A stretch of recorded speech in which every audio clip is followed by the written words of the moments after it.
Dari Kabupaten SBB kita beralih ke Kabupaten Buru. Tribuners, Lomba Gerak Jalan Indah Semarak HUT ke-24 Kabupaten Buru dipadati ribuan warga.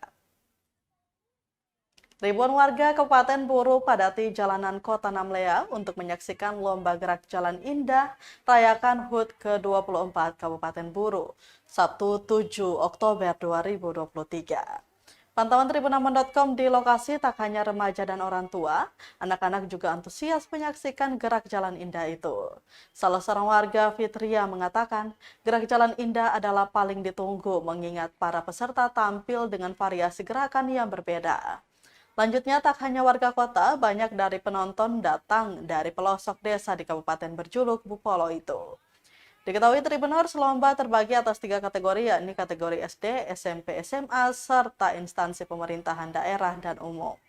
Kegiatan ini berlangsung sejak Jumat 6 Oktober 2023 sampai dengan Minggu 8 Oktober 2023.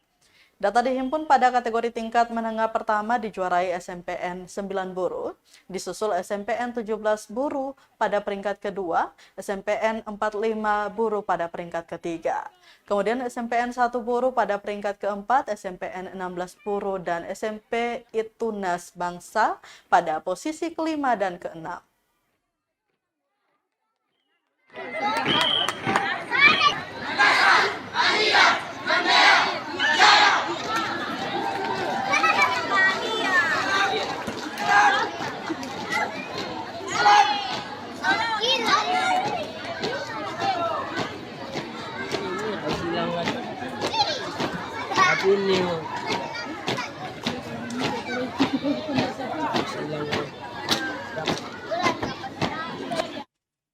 Download Tribun X sekarang, menghadirkan lokal menjadi Indonesia.